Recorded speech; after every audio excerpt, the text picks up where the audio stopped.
అందరికీ నమస్కారం. భారతదేశంలో ప్రజెంట్గా ఒకే ఒక రాష్ట్రం తమిళనాడు అందరి దృష్టిని ఆకర్షిస్తుందన్నమాట. సో ఎందుకంటే అక్కడ విజయ్ టీవీకే అధినేత మరియు సినీ నటుడు అనూహ్యంగా దాదాపు 108 సీట్లతో సింగిల్ లార్జెస్ట్ పార్టీగా ఎదగడం. సో మరియు ఇంకోటి ఏంటంటే అతని ప్రభుత్వ ఏర్పాటుకు అడ్డంకులు. సో ఇలాంటి వివాదాలతో మరియు ఇలాంటి ఒక సూపర్ స్టార్ గెలవడం అనేది రెండు అంశాలతో తమిళనాడు ప్రజెంట్గా భారతదేశ దృష్టిని ఆకర్షించిందని చెప్పాలన్నమాట. సో ముఖ్యంగా ఈ తమిళనాడు పాలిటిక్స్ లోకి ఒకసారి మనం చూసినట్టయితే ద్రవిడ రాజకీయాల్లో గంట గంటకు మారుతున్న పరిణామాలు. విజయ్కి గవర్నర్ ముచ్చటగా మూడోసారి నో చెప్పడం జరిగింది. టీవీకే ప్రభుత్వ ఏర్పాటుకు నో చేజారిన ఐయుఎంఎల్ మద్దతు, అధికారిక ప్రకటన ఇవ్వని వీసీకే. సో 116 దగ్గరే ఆగిపోయిన టీవీకే బలం సంఖ్యాబలంతో రావాలని చెప్పిన గవర్నర్. సో ఇది ఇప్పటికీ గవర్నర్ను అహ్లేకర్ అంటే తమిళనాడు గవర్నర్ అహ్లేకర్ను సూపర్ స్టార్ విజయ్ 3 సార్లు కలవడం జరిగిందనమాట. సో 3 సార్లు అతను చెప్పిన మాట ఏంటంటే, నీ దగ్గర 118 సీట్లు ఉంటే నా దగ్గరికి రా, నేను గవర్నమెంట్ ఫార్మేషన్కు పర్మిషన్ ఇస్తాను. సో అంతకంటే తక్కువ ఉంటే మాత్రం నేను ఆహ్వానించనని చెప్పిండు. ఇంకొకటి ఏంటంటే, ఇంకొక మాట ఏమని చెప్పిండంటే, నేను ఏ ఇతర పార్టీలను కూడా గవర్నమెంట్ ఫార్మేషన్కు ఆహ్వానించను. అంటే డిఎంకే కానీ ఏఐడిఎంకే కానీ ఇతర పార్టీలు ఫార్మేషన్ చేస్తున్నా దానికి ఒప్పుకోను, కేవలం అవకాశం నీకే ఇస్తాను, కానీ నువ్వు 118 సీట్లతో రావాలని చెప్పి ఖరాఖండిగా చెప్పడం జరిగింది. ఇక్కడ విజయ్ చేస్తున్న చిన్న మిస్టేక్ ఏంటంటే, అతను 118 సీట్లతో రావాలని చెప్పిండు.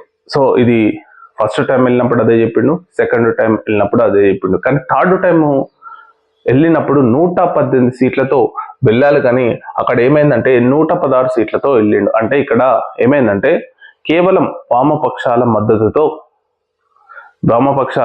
2+2 4. సో ఈ మద్దతుతో వెళ్తే అతని దగ్గర నెంబర్ 116 ఉంది. సో ఇక్కడ ఏమైపోయిందంటే ఇండియన్ ముస్లిం లీగ్ అనే ఒక పార్టీ, సో ఇండియన్ యూనియన్ ముస్లిం లీగ్ అన్నమాట. సో ఈ పార్టీకి దాదాపు 2 సీట్లు రావడం జరిగింది. ఇంకొక పార్టీ ఏంటంటే వీసీకే, ఈ పార్టీకి కూడా 2 సీట్లు రావడం జరిగింది. అనూహ్యంగా వీళ్ళు మద్దతు ఇస్తారనుకొని నిన్న గవర్నర్ దగ్గరికి వెళ్ళడం జరిగింది, కానీ వీళ్ళు మద్దతు లేఖలను గవర్నర్కు సమర్పించలేదు. సో దానివల్ల అనూహ్యంగా ఈరోజు ప్రమాణ స్వీకారం చేయాల్సిన విజయ్ ఆగిపోవడం జరిగింది. సో మరి దీనికి సొల్యూషన్ ఏంటి?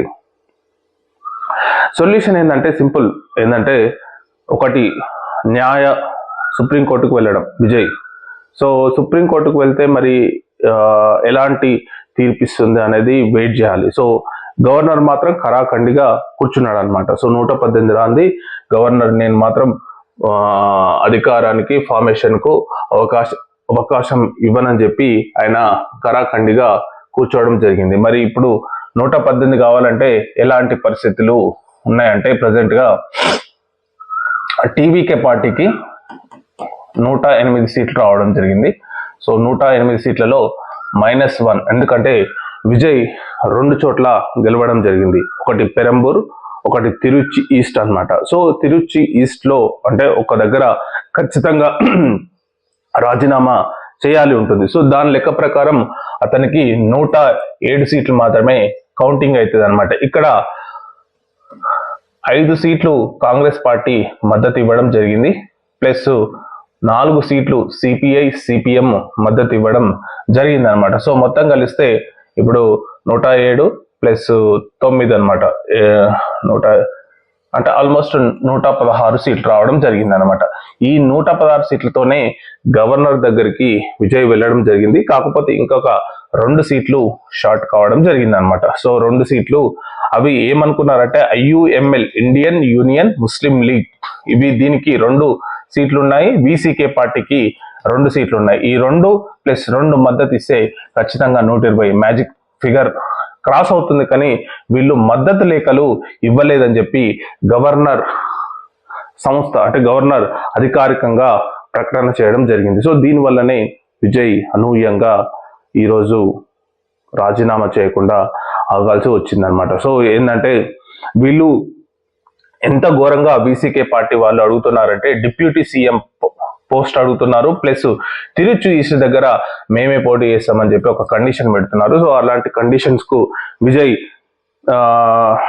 తలగ్గొక ఆయన డైరెక్ట్ గా వెళ్ళడం జరిగింది, కానీ గవర్నర్ నిరాకరించడం జరిగింది. సో ఫర్దర్ గా ఖచ్చితంగా విజయ్ అధికారాన్ని ఫామ్ చేయాలంటే రెండు ఆప్షన్. ఒకటి సుప్రీంకోర్టు వెళ్ళాలి, సుప్రీంకోర్టు ఏం చెప్తుంది, సుప్రీంకోర్టు గైడ్ లైన్స్ ఎలా ఉన్నాయని చెప్పి ఒకసారి సుప్రీంకోర్టుకు వెళ్ళాలి. ఇంకొకటి ఏంటంటే అతను ఖచ్చితంగా ఇండియన్ యూనియన్ ముస్లిం లీగ్ కానీ బీసీకే పార్టీ కానీ మద్దతు మాత్రం ఖచ్చితంగా అవసరం ఉంటుంది అనమాట ఈ రెండు ఆప్షన్స్ దగ్గర, లేకపోతే ప్రెసిడెన్షియల్ రూల్. సో ఈ మూడు ఆప్షన్స్ తప్ప వేరే ఆప్షన్ మాత్రం కనబడట్లేదు. ఇంకొకటి ఏంటంటే చాలా మంది అనుకున్నారు ఏంటంటే డిఎంకే ఏఐడిఎంకే కలుస్తుందని చెప్పి, కానీ అవి కలిసే ప్రసక్తి లేదని చెప్పి స్టాలిన్ చెప్పడం జరిగింది. సో అది నో క్వశ్చన్, అంటే ఇంకా అలాంటి పొత్తు అనేది నైతిక కలయిక అనేది ఉండదు. సో మేబీ ఛాన్స్ ఏంటంటే ఒకటి ప్రెసిడెన్షియల్ రూల్కి వెళ్ళడం, లేకపోతే బీసీకే ఇండియన్ యూనియన్ ముస్లిం లీగ్ మద్దతు ఇవ్వడం, ఇంకోటి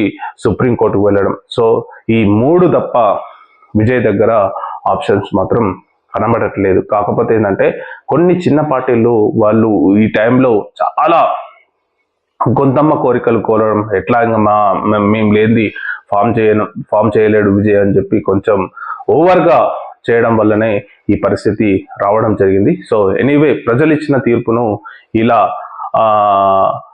రాజకీయ పార్టీలు తమ స్వలాభం కోసం ఇలా చేయడం అనేది కరెక్ట్ కాదనమాట. సో ఎందుకంటే ఆల్రెడీ స్టాలిన్ క్లారిటీగా చెప్పాడు, మీకు మద్దతు ఎవరికి ఇచ్చుకోవాలనుకుంటే వాళ్ళకి ఇచ్చుకోండి అని చెప్పి అడిగిండు. కానీ ఈ టైంలో వాళ్ళు గొంతమ్మ కోరికలు కోరడం, డిప్యూటీ సీఎం పదవులు కోరడం, ఇలాంటి పదవులు కోరడం అనేది ఈ టైంలో కొంచెం ఇబ్బందికరమైన పరిస్థితులు కాబట్టి వాళ్ళు ఈ బీసీకే పార్టీని ఇండియన్ యూనియన్ ముస్లిం లీగ్ పార్టీని పక్కన పెట్టడం జరిగింది. సో ఈ ప్రెసెంట్ గా మాత్రం సినారియో మాత్రం అసలు ఏం జరుగుతుందో అనేది తెలియని పరిస్థితుల్లో తమిళనాడు ప్రజలు సరికొత్త ఒక రాజకీయ కుట్రకు, రాజకీయ స్వార్థపూరిత దానికి ప్రజలు అనుభవిస్తున్నారు అన్నమాట. ఇప్పుడు అక్కడ సీఎం అనేది ఒక ఉంటాడా, అసలు గవర్నర్ మొత్తం మీద ఏంటంటే గవర్నర్ పాలన ఉండాలని చెప్పి అక్కడ వీళ్ళు కొన్ని రాజకీయ పార్టీలు పరోక్షంగా మద్దతు పలుకుతున్నాయి అన్నమాట. ఎందుకంటే విజయ్ ముఖ్యమంత్రి కావద్దు, గవర్నర్ పాలన ఉన్నా సరే మళ్ళీ తర్వాత ఎలక్షన్స్ పోదాం అన్న రీతిలో ఉన్నారని చెప్పి స్పష్టంగా కనబడుతుంది. సో ఇది ఈ తమిళనాడు ఎలక్షన్స్ పై ఒక సుదీర్ఘమైన విశ్లేషణ. Thank you very much.